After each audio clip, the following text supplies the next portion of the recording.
guys, welcome to Everything's Relative. This is a podcast where we talk about all the unexpected shit that can happen when you do a mail-in DNA kit. I'm Eve Sturgis, and this is episode 13. So this episode is a little bit different than anything I've done before, and I'm excited to change it up a little. As you know, I've talked about a lot, hoping to continue to explore all the topics within the NPE world. And so far, I've mostly done conversations with people who have mailed in a test and discovered something very shocking about their family, namely that a parent, mostly their fathers, are not their fathers. But there's so many other elements and layers, and I feel like every direction that I turn, there's another thing I don't know, I've never thought about. And I imagine that I'm not the only one. And so we've got to talk about all of it. If I can manage to get it all here on the podcast, I will. So that's all to say that this is a talk. This tape is a talk with an old friend named Aaron. He and I went to middle school together in Petaluma Junior High.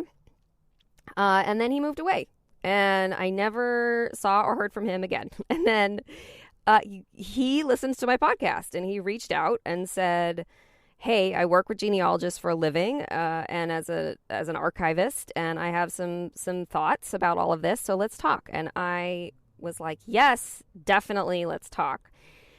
So we managed to connect. He was on vacation in Maine, and we tracked him down in his I'm imagining it was a cabin on a lake, but I'm not sure that he actually told me that. We talked for a little bit about what we've been up to for the past 20 years, which was super awkward, because how do you even start to explain what you've been up to since the age of 13? And I would play all of that for you, except it would make this really long, and I only think it's interesting to 2 or 3 people who are somewhat familiar with Petaluma and the Phoenix Theater and the culture of the mid-90s.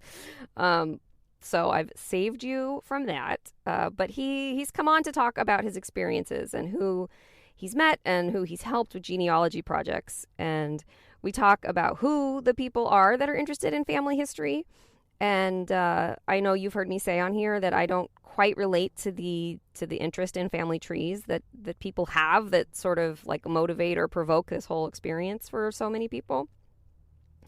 So, Aaron is someone who works with these people every day. So he had some thoughts about that. So we explore that. But what I think Aaron really wants to talk about, and what I can't get out of my head now that we've talked about it, and you'll hear me just be sort of dumb and stunned the whole conversation. I just go wow, okay. And what he really wants to talk about is the way that race plays in all of this. And with race, socioeconomic status and systemic poverty, and which is all a really big part of American history. And it's so ignored or skipped or omitted when we talk about American history so often. And when I say we, I guess I'm talking about white people. And American history plays a huge role in our family histories. So I think that we just have to talk about it. And so without discounting other countries, we're talking about American history is what I'm thinking about right now. So I have to admit that Aaron and I talk about, but we barely get specific, talking about things that can be uncomfortable and sometimes even scary for me. I am working on my personal life to get bolder at discussing uncomfortable things, especially as a white person, as a person of privilege, and also handling my fragility and trying to acknowledge more and more out loud when I haven't thought of something or realized an element of the world for minority people that I've had the privilege of not knowing or thinking about. So Aaron says things that made me realize I hadn't really given much thought to what it would be like to go through the DNA experience as a person of color. Somewhere in my brain, I knew that many or most African Americans can trace their ancestry to slavery.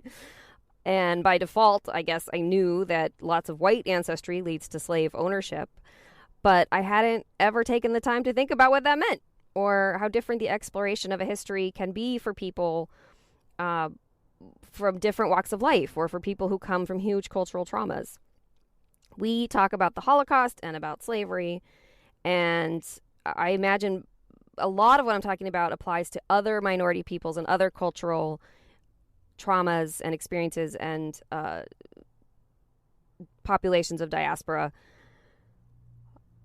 But what we're saying, I think, and what Aaron is saying is that genealogy as a hobby and an interest it's about genealogy, but what one thing that it so far has been about is being white, and it's also about being middle class. It takes funds and resources, and so what's exciting is that tests, these mail-in DNA tests, are changing the landscape and altering the accessibility of history for large populations of people. And that isn't all we talk about, but it's what struck me, and I just want to call it out before we even roll the tape. It's interesting and exciting, and I want to be clear what it is that what I thought about and what I think we're talking about. So here's my conversation with Aaron. I hope the things he's asking me to think about are as interesting to you as they are to me. So I'll see you on the other side, and we'll talk about one other element of interest I gained from this talk. And in the meantime, happy Friday. Hey, it's me jumping in real quick to interrupt one more time just to make sure that it's very clear that the conversation that Aaron and I have, he mentions 2 different organizations that he has worked for as an archivist. He does not represent them in any way. All of his words are his own. Just want to make sure that's clear. Thank you. Aaron, you've got your master's in library science explain that to me again, with a specialty in archival. Sure. I have a Master of Library and Information Science, and I have a specialization in archival studies. And that led you to work in New York, where? I worked for a couple of years in New York at a place called the American Jewish Joint Distribution Committee, which everybody there and elsewhere calls JDC for short.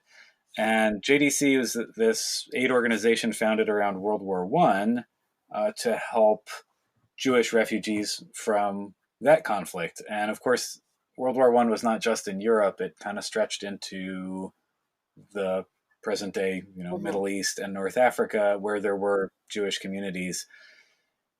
And so the organization sprung up to bring American Jewish communities and American Jewish philanthropic communities together to provide aid to those migrants. So they did that in World War I, and then this other World War came up that was kind of impactful to the Jewish community. Had some work to do, especially in Europe. Yeah, right.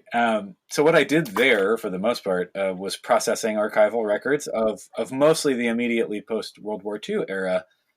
But something that JDC did, and this was not specifically my project, but something JDC did was to help connect people, right? People were fleeing Europe. People who came out of concentration camps and military prisons were just kind of being sent places and ending up where they ended up. And there's no internet. And if you're those folks, there's no telephone or nobody to call. And so JDC compiled lists of who was where, who was on what ship, going where, going to America, going here and there. And they had this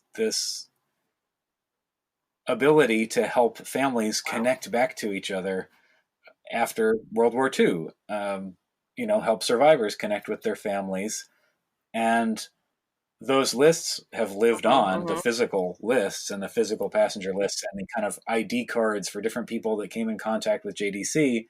And those have all been digitized. There's a great digital project at jdc.org, probably /archives. I can't actually remember. Called this names indexed based on these lists, and you can go now and see kind of who was moving around where, and see the original kind of cards, people that were typed up or written up whenever someone came in contact with JDC in any of their kind of services. And that's a huge reference now for Jewish American folks doing family history and genealogy who may know, well, my grandfather, my great grandfather, my great grandmother, they came after the war.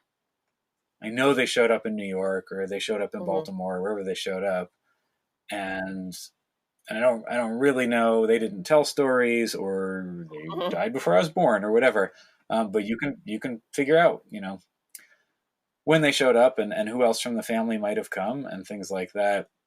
So it's a really powerful tool. I was working more with the administrative records, which were powerful in a very boring way, and they spoke to just really the dedication of the JDC staff in that era, just working tirelessly to provide for displaced persons and refugees, but not as thrilling in a kind of one by one, name by name sense. Right. So was the JDC? So they had branches or agents working in places beyond New York City.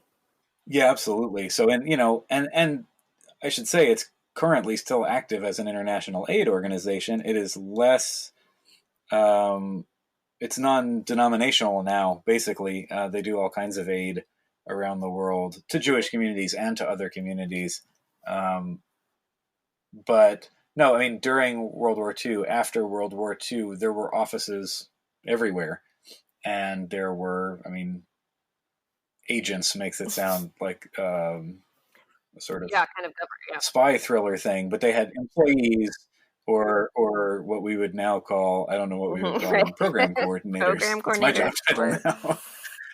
Case workers. Yeah. Program coordinators and right, exactly. I mean, it's very much social work, exactly. So caseworkers in established offices, and then also as things would pop up. So there was this massive evacuation of Jews in Yemen in, now I think 1948. I could be wrong on the year. It's been a while since I looked at all the records related to it. But, JDC, I think, was known and probably is known for being able to kind of mobilize very quickly and develop a plan and implement it. So they contracted with these airlines, commercial, freight airlines, or just kind of, what do you call that? Oh, there's my dog barking. So they were able to, contract with airlines, get planes to, make some agreement with whatever government was in Yemen to say, hey, if we come and bring air transport, can we move these people out? Okay, we can. Well, we'll hire. Turned out to be Alaska Airways. I don't know why it was Alaska Airways. I guess, whatever. A lot of the air travel in the north and the Arctic is this kind of hired, cargo, etc. So charter, that's the word I've been looking for. So this charter, so they chartered a bunch of planes and they evacuated all these folks out, and then I think they were out of Yemen and probably did not have anyone there as soon as they were done. But yeah, they responded all over the world in that era. That's so cool. That's great to know. So talk to me a little bit about what this is not my ego asking, but what about my podcast did you sort of feel connected to, or that you thought you've got something to talk about, and it's about being an art archivist in this place and working with people on genealogy. And I have to admit that I actually I'm sort of like struggling with this, but this whole experience came to me so unexpectedly, and part of that is that I wasn't interested in my ancestry. So the people that are, I definitely I don't. That's not something that I understand. So you maybe understand it. So really, it's right. Well, I don't know if I do. So it's really the following job in Kentucky, before my current job at the public library, that brought me into much closer contact with genealogists and family historians. So at JDC, they were mostly kind of interacting. We had digitized most of this stuff, so folks didn't have to come see us. But when I moved to Kentucky in 2013, it was to take a job at the Filson Historical Society, which is the oldest and largest private historical society in Kentucky. Like most states, Kentucky has a state historical society that's a public institution, but the Filson started in 1884, and that's before there was a Kentucky Historical Society run by the state. And it is a pretty major genealogical library for the Upper South and the Ohio Valley region. It is a pretty major repository for paper collections, manuscript collections, historical photos, and lots of other materials, artifacts, great museum collection.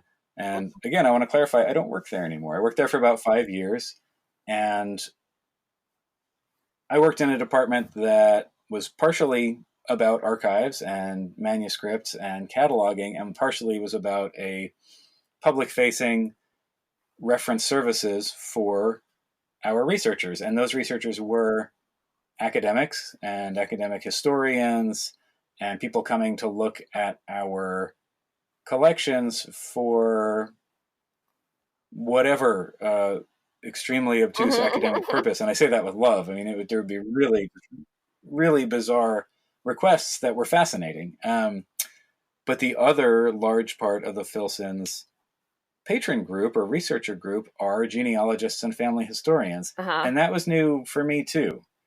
So I'm part of the American Jewish experience that kind of starts in the Lower East Side of Manhattan in the early 20th century. And I know what countries my ancestors came to the Lower East Side from. And sometimes I know what part of what countries they came from. And that's kind of enough for me personally. Is that information that you grew up knowing, or you researched as an adult?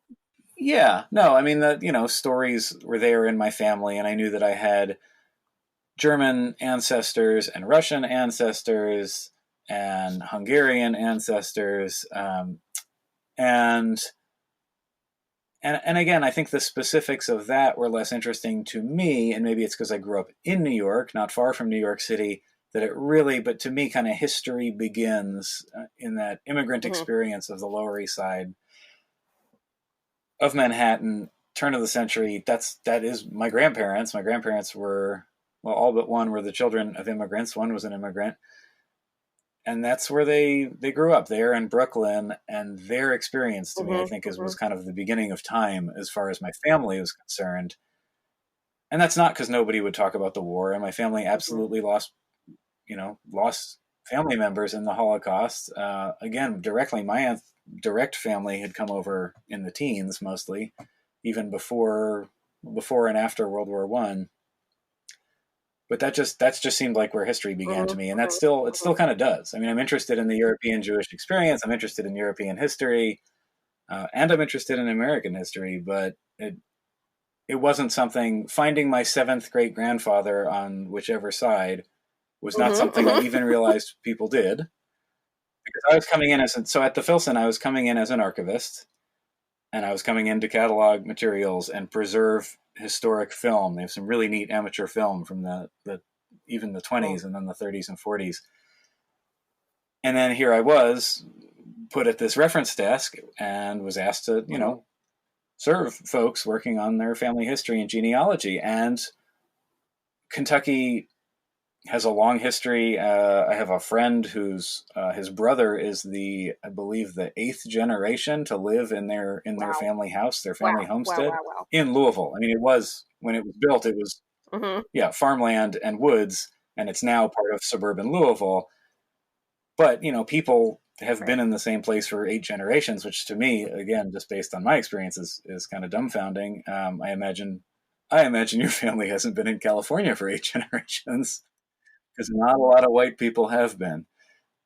So that was interesting. And so I was there for about 5 years. And throughout that time, I would spend part of every single week on that reference desk, answering questions for genealogists, helping them find resources, answering phone calls and emails, looking at county histories and state histories and tax lists and cemetery indexes and census records and all of the tools that were and really still are the mainstay of genealogists and family historians, which I'm finally answering your question.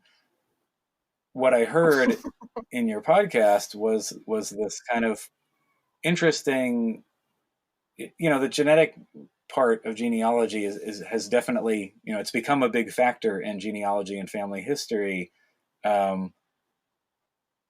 But it's not replacing, it's there in addition to all of this kind of, pounding the sidewalk looking for that one death certificate and that one birth certificate and that one naturalization record and that one land claim that people spend decades. Not just years, but decades on. And so I hoped maybe that it would be of interest to kind of turn some of this on its head and show what genealogy has been about for a long time. And I don't think it's all about very wholesome things necessarily, and to kind of just, look into that a little bit and have folks who are just starting to think about what genealogy is because of genetic testing, because of finding relationships with living relatives, to think about some of the other things it does. Absolutely. And is. I'm so excited. And I feel so stupid because when you contacted me, I was like, oh, of course. Like, why haven't I thought about talking to someone who knows about this, about genealogists, beyond just a person that says like, I'm a family historian, and then I did ancestry.com and this happened. Because I don't even understand how it gets started. I'm not I'm not like so blind to family interest, but yeah, people that are digging, and then when you said spending decades to map all this stuff out, I'm curious to what end. Well, right. And I want to say that I worked with just darling, wonderful, lovely researchers who were doing family history and genealogy, and I worked with darling and lovely people who were doing academic historical research, and I worked with less easy to work with people in both of those regards, and really nothing that I want to say about genealogy is about the individuals pursuing this, but it is about what it's for and what causes people to get into it. And to me, I guess, and this is relating back to my own interest or lack of interest in, not in family history, but in genealogy, is that it's about specificity, right? So I can say that my ancestors almost certainly lived in, shtetls, Jewish communities in Eastern Europe in the 16th and 17th and 18th and 19th century. And so to me, that means, oh, okay, I want to go read a book about that experience, of which there are many. And I will learn what that experience is like, and then I will, in my mind, place my ancestors there. Because it's not about an individual ancestor in an individual place for me. But what is going on in genealogy is not, well, we're Scots-Irish, so there's the Scots-Irish experience. And I don't want to say that people with that lineage aren't also interested in the general experience. They often are. They often travel to the places where their family came from. But it's about saying, my sixth great uncle 4 times removed was this person.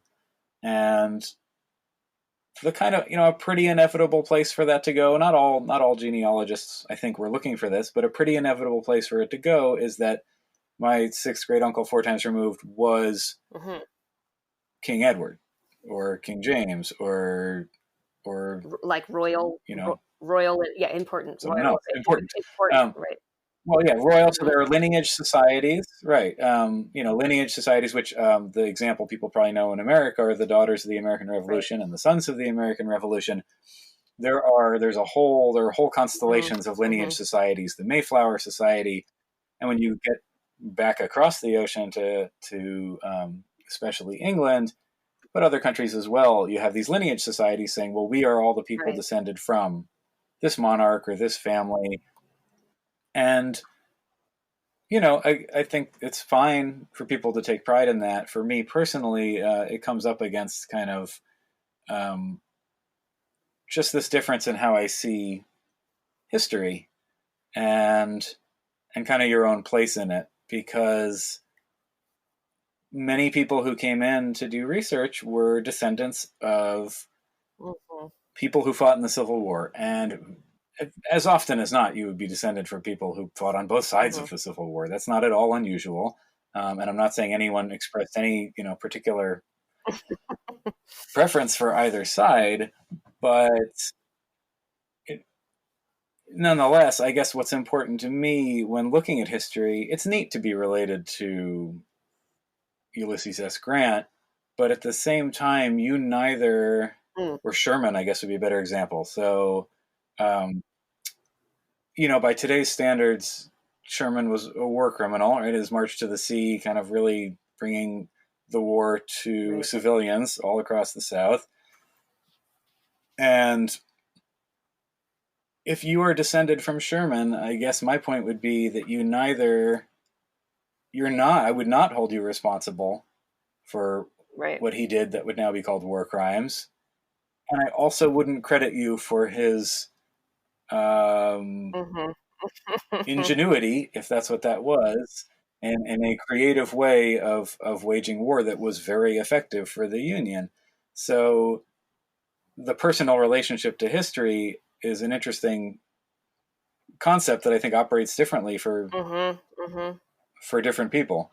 Um, where pride in your ancestry, I think I think you can have a healthy pride in your ancestry, but I also think it's necessary to kind of marry that to an understanding of the limits that of the impact of your ancestry, I guess.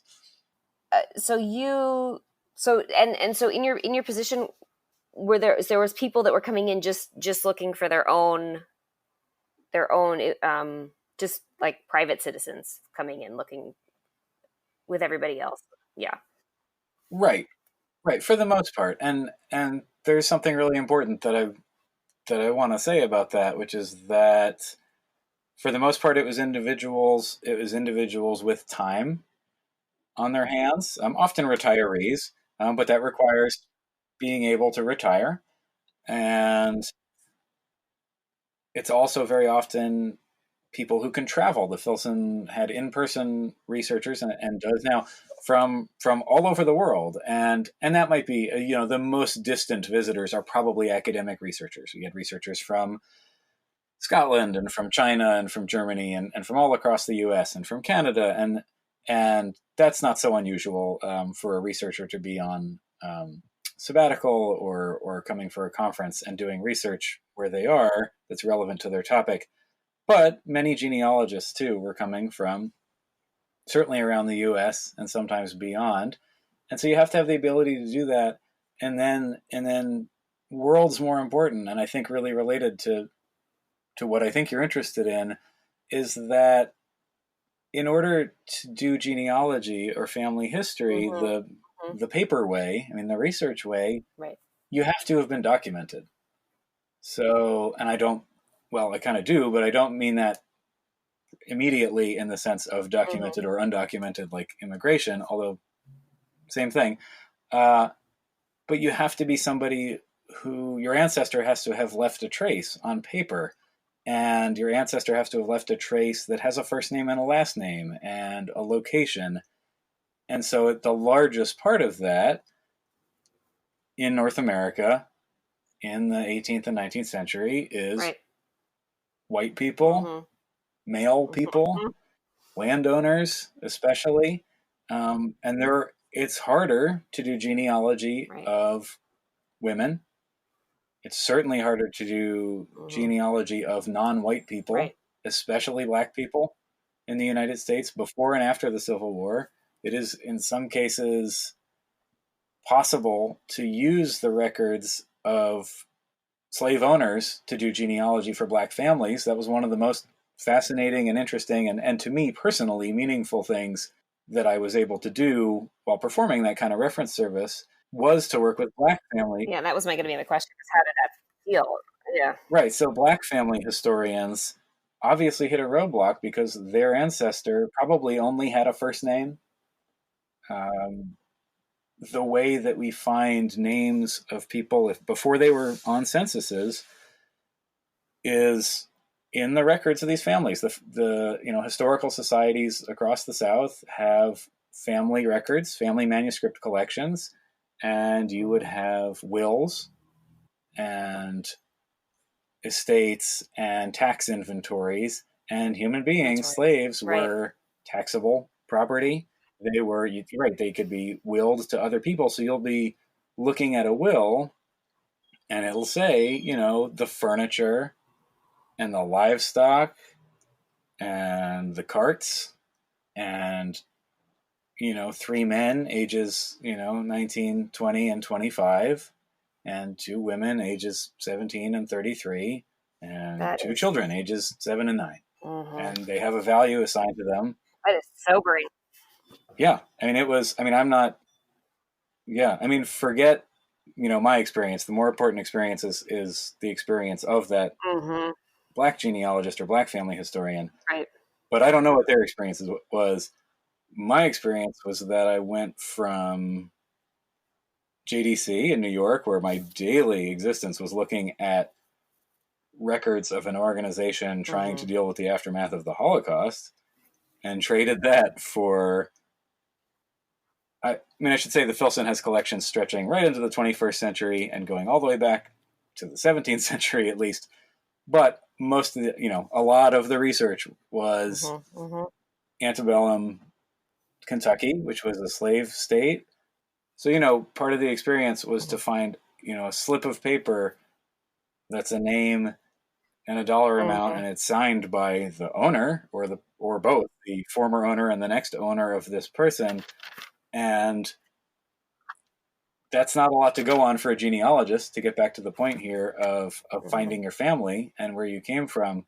So the roadblocks are pretty incredible for non-white and to some extent non-male genealogists and family historians. And there's an inequity there, I guess. Nobody has to go do their family history.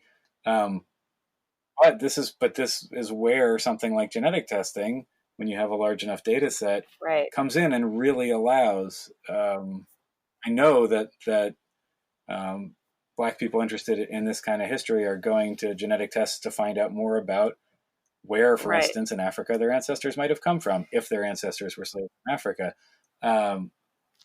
And that, to me, is great because it allows access. So again, I think we've covered that you and I were really interested in finding our deep genealogical past. Yeah. But if you are, and if you're a Black woman whose ancestors were in the South during slavery, you now have an avenue open to you that, where before, at the very best, you might find the papers of the family who owned your ancestors, and that happens. And then you can learn about the family that owned your ancestors, which is something, and you can learn where their land was, but it's not learning about your family. It didn't ever occur to me till you described it that way, as having gone from the JDC to the place in Kentucky, that those are both lineages, and this is a grand generalization, but like both lineages are like rooted in trauma. Like there's so much diaspora in both.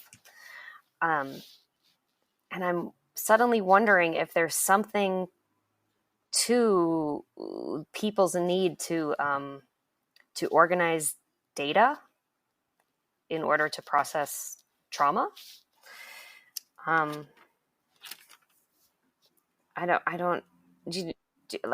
just suddenly considering it considering this through the trauma lens. Something about you saying like specificity triggered something for me. Yeah. I mean, I think definitely in the case Mm-hmm. of JDC, and just as being an Right. organization created around these traumatic, disruptive events in the lives of families and individuals and communities. And in the case of the Filson, Right.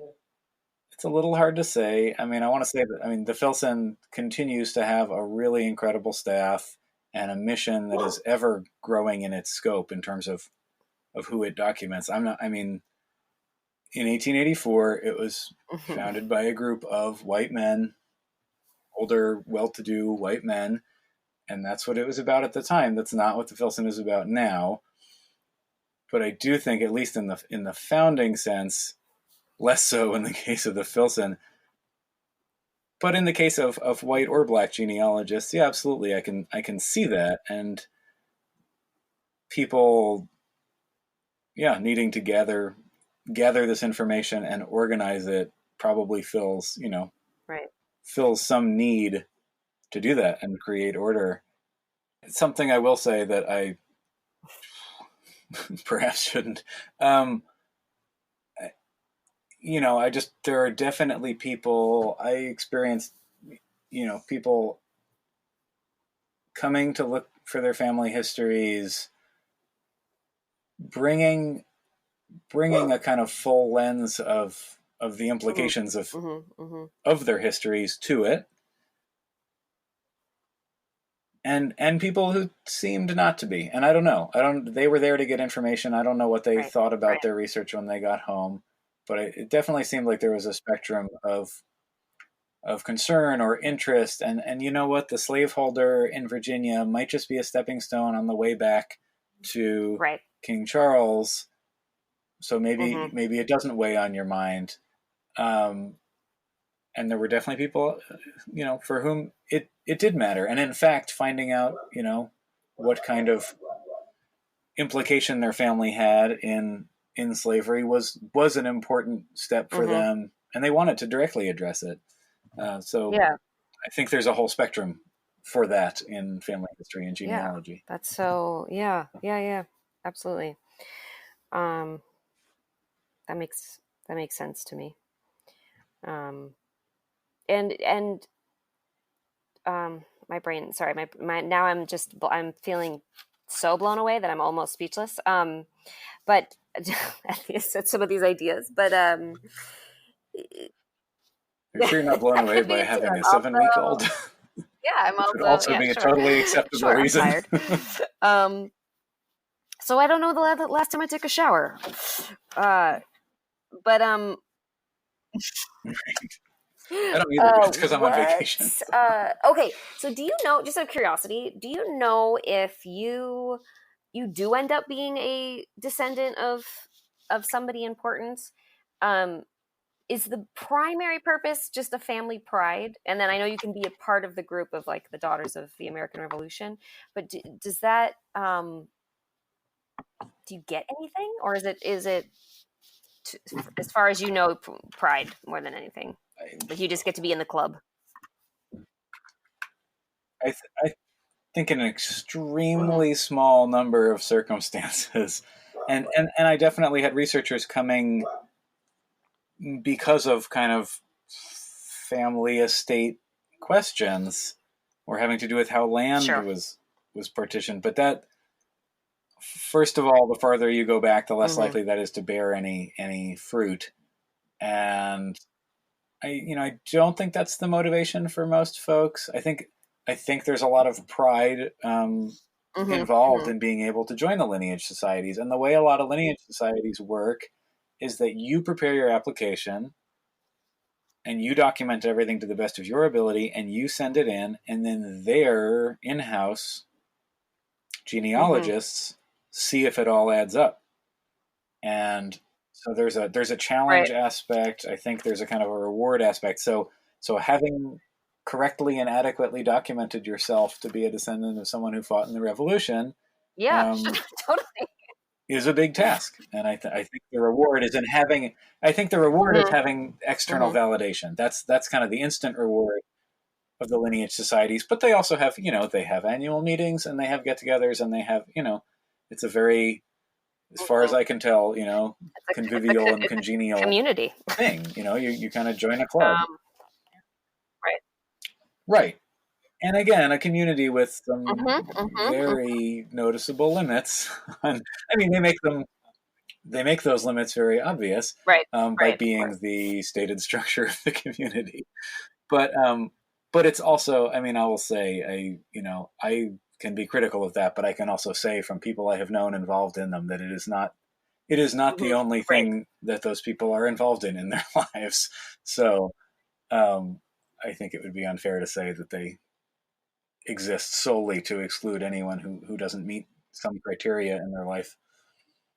I'm just like looking over my notes. I have so many words like scribbled everywhere. So did you, and while you were working there, did you have any experience with people with genetic, did you watch anything change with genetic testing as far as people's genetic experience, genetic genealogical Yes. experience? Yeah.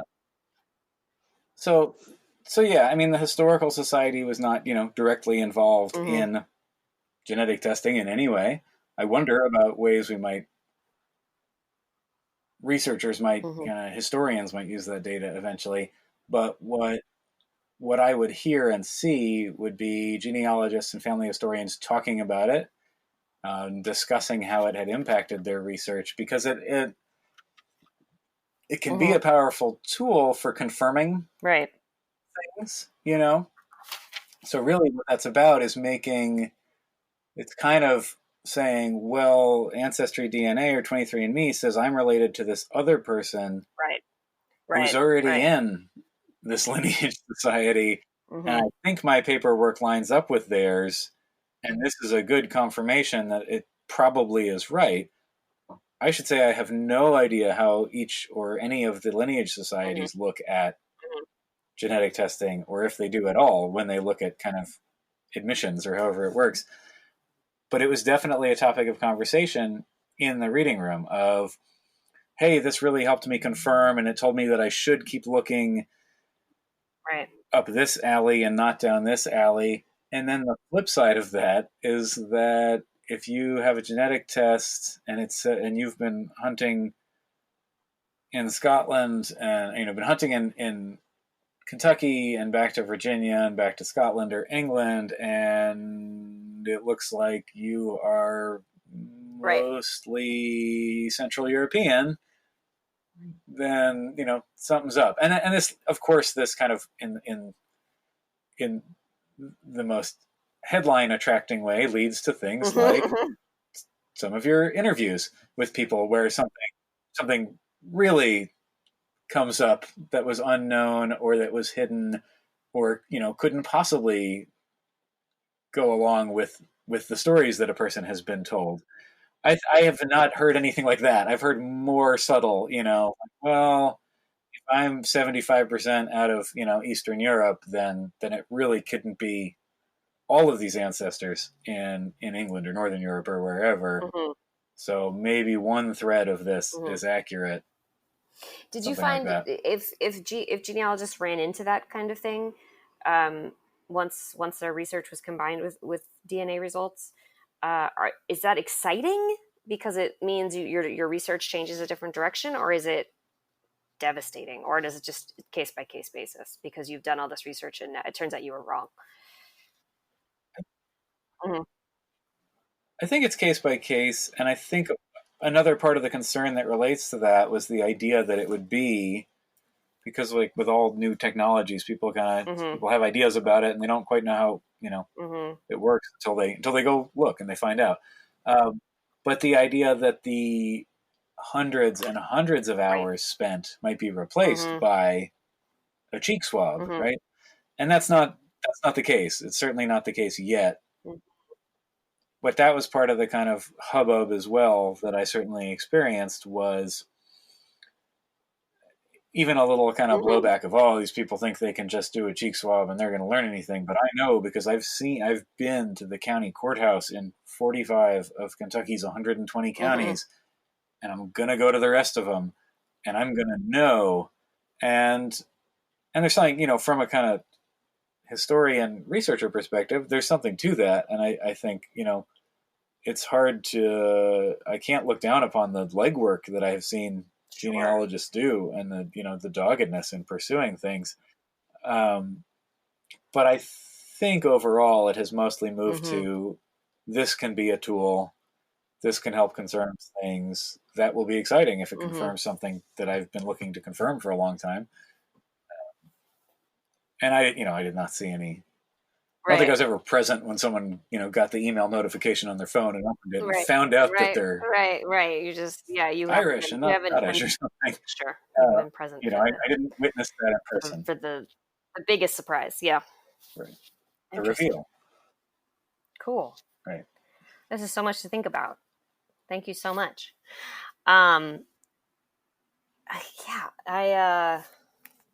Is there anything else you want to tell me that you were waiting for me to ask about? Yeah, I mean, there's something, again, and I want to say this as many times as possible, because I'm still am dear friends with people at the Filson Historical Society, and I believe in what they do, and at JDC, and I believe in what they do, and they are both great organizations. This is more of a Southern historical, it's more of a Filson Historical Society thing that I witnessed happen. And again, by well-meaning people, but there's a desire that I think might play into some of the more living family relative stuff that you're interested in. I have witnessed this intense desire for people to make these connections happen no matter what, and kind of no matter whether they exist. So handwriting in the 19th century and the 18th century was a lot different than handwriting today. Spelling was a lot less standardized, including with names. And something that I would see with some frequency would be someone looking at a document, sometimes pretty rough, sometimes an original document, on original paper, and sometimes a pretty rough facsimile or microfilm of something that was already deteriorating when it was filmed 60 years ago. And they need to find, Sarah Smith in Adair County around 1795. Right. And here's Susan Smith in Adair County in 1795. And I witnessed and overheard quite a bit of, could be Sarah, yeah. Don't you think this could say Sarah, or couldn't that say Sarah and not Susan, or don't you think that they must have just gotten it wrong, and it really is the person I need it to be? I definitely have seen that desire drive genealogists, and that is an emotion and a motivation that I assume is kind of shared with folks now, looking for living relatives, looking for biological parents or children. And I know, it was, if I was asked, if it was, excuse me, reference librarian Aaron, can you come and look at this and see what you think it says? I would give my honest opinion always of what I thought it said. And, and sometimes, I don't know, sometimes it looked really unclear and it could have said Susan or Sarah. And sometimes it definitely looked like it said Susan, or it definitely looked like it said Sarah. And that goes in, and so there's a part of genealogy and family history that absolutely is people taking what they want to from it. And you're the host of the podcast. You can figure out what that means. I know, absolutely. But I do think it's relevant. And I do think it connects these different processes about finding someone 300 years ago and finding somebody now, and wanting it, you know, and the way wanting it makes you, move ahead. And makes you see things and think things and understand things in a very particular way. When you don't even know it, you don't even know it's happening. Wow. Aaron, this is amazing. Right. This is amazing. All right. There's like so much I want to, like, we could keep talking, I think, for hours, because I feel like I'm just barely, like, my brain is just waking up to this whole universe that you've just introduced to me. But we can't talk for hours. So yeah, so I may just think about it, and I may like email you some questions, or I don't, this is amazing. Sure. I could also, I mean, I want to say as a person who left that world, and who was never quite in it for the genealogy and family history, but was there for the archives and the sort of academic history. I'm also happy to, you could possibly have a more productive conversation with somebody who's much more a part of that world. Don't worry, I won't say you're an expert. But yeah, no, this is just so, thank heavens, so fascinating, and has me sort of thinking largely about groups of people, and then it's impossible for me not to consider my own identity and my understanding of genealogy, or lack of interest. And now suddenly wondering but then, like, as soon as you started to describe handwritten papers, I was like, well, that sounds totally amazing. I don't know. I'm just, yeah. I mean, the thing about, something else I can describe that happened. I mean, whether you need more here or not, is that, when genealogical resources exist as, published things like tax lists and cemetery indexes and all these different things, and that's kind of and censuses, and that's the meat of what family historians are looking through. The Filson happened to have family papers from hundreds of families from Kentucky and the Ohio Valley. So sometimes, a researcher would be working on a family that we happen to have the family papers of. And interestingly, sometimes that was of intense interest, as you would guess. Like, wow, I can see my great-great-grandfather's letters and see his handwriting. That's incredible. Yes, please. I'll move to the archives reading room, which is more secure and stuff, right? And I'll call up that stuff and I'll get to look through it. Wonderful. But sometimes that's not, again, if it was just a step on getting back to King Charles or whomever, sometimes folks didn't, want to see that stuff. Right, because it wasn't about even kind of who the person was. It was about who that person was descended from, which I'm not,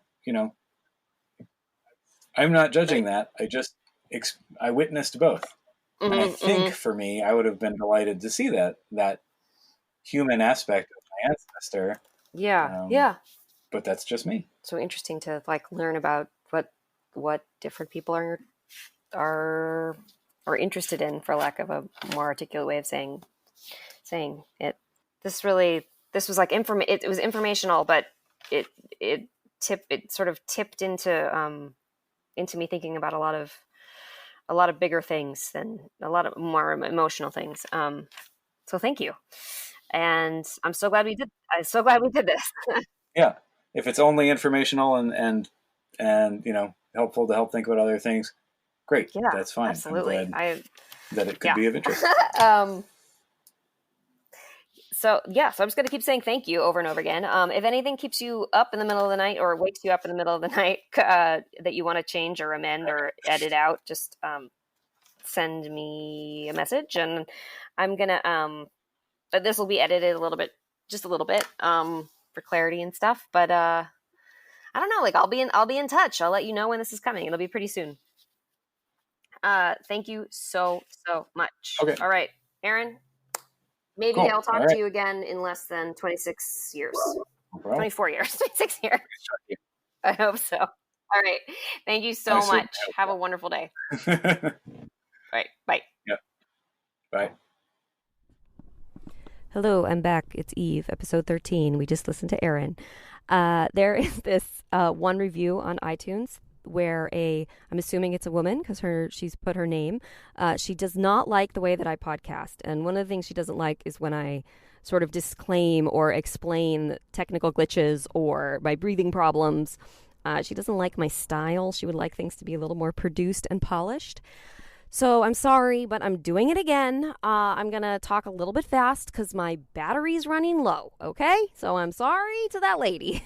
But if you feel like you don't mind the way that my podcast is or even enjoy it, you can go on iTunes and give it a review. You can write up some stuff. You can give me some stars. You can do some rating. That'd be really helpful. So just a thought. I promise I don't read them all, and I don't harbor grudges against the people that say that I'm ridiculous. I promise. Okay, so let's get back to what we're talking about. So I hope that you enjoyed that conversation with Erin. So the other thing that I want to talk about, and we talked about it a little bit, but just like the race issue, I've been thinking a whole lot about and trying to organize in my mind. And I say in the podcast, like, this needs to cook a little more. So I've been thinking about it and trying to work on explaining myself. And this comes from my experience as a therapist and admittedly my own experiences with trauma. So there are some fairly new studies in the world of trauma treatment and how our brain processes and why trauma affects us so specifically and debilitatingly different than other events. And there is a school of thought that focuses on the simple way that our brain cannot process emotion and data at the same time. And different therapies are developing systems for helping people take emotional events and neurologically interpret them differently through the data processing system of our brains. So I've experienced it in therapy myself. You'll probably hear a lot about it when we're talking about treating PTSD with soldiers. EMDR is a popular therapy that sort of works with these models, and so take all of that and trust me and couch the idea. And so there's this other idea, right? This other school of study that is currently uncovering the way that emotions and experiences are passed down through generations in a way that we haven't considered possible. So not only are we inheriting eye color and hair color and the likelihood of certain kinds of cancers through our DNA, but we may also be inheriting trauma and emotions and experiences and histories. So there's this specific scientific study called epigenetics, and it's about the parts that become a part of your DNA but are different from your DNA sequence. I'm trying to explain it so fast. So it's about things being triggered by environmental stimuli, and it argues that forces like trauma, shame, fear, war, become a part of our DNA. So some of the episode mentions it a little. We talk about inheriting the shame of our mothers, or other episodes I've said, I know Lori in the sort of episode 2, I think she talks about, her mother must have been so ashamed to be pregnant with her, and now she inherited that shame and really struggles with shame her whole life. And I've heard that again and again. So that's a very brief and basic example of that kind of study and thought, is that fetuses are experiencing the emotions of their mothers while they're in the womb. So, okay, so are you all with me? So what came to mind when I was talking with Erin and trying to get a little bit to the bottom of why people are interested in their family histories. And so I'm putting all these theories together and creating my own theory, just sort of turning it over in my mind about the trauma we carry with us in our genes. And that's hard and debilitating and weakening and painful. And then we have this need to organize it into data so that we can move forward as a person, as a people, to calm our souls, to move forward, for lack of a better way of explaining it or imagining it. So it makes the most literal sense when talking about obvious trauma like the Holocaust or slavery, but I'm thinking about ways that all people participated in these events, if not as slaves and not as Jews, then as slave owners or complacent citizens. And there may be a level of traumatic shame that's passing down through generations, and there's this like discomfort that we're inheriting, and it's like begging to be organized. So that's my new idea, and I don't have anywhere to go with it or what to do with it, and I have nothing to tell you except that I hope that's interesting to you and to think about. So next week we're going to get back to a regular conversation with somebody who experienced an NPE surprise, and then we're going to get in after that. We're going to have another conversation with somebody who talks about an element of all of this that I had not considered and didn't realize I didn't know anything about, and that is the world of sperm donors. So keep it up, guys. Keep listening. I hope you're having fun. I hope you have a good weekend. Follow us on social media and all that stuff. Go on our Patreon and try and support us. And if you've got any questions, you can go ahead and contact me, Eve at everythingsrelativepodcast.com. And I will see you in 2 weeks. Goodbye. Everything's Relative with Eve Sturgis is produced by Kaylin Egan and Eve Sturgis. Eve Sturgis is a licensed marriage and family therapist in the state of California, but the conversations she has on the podcast are not therapy sessions.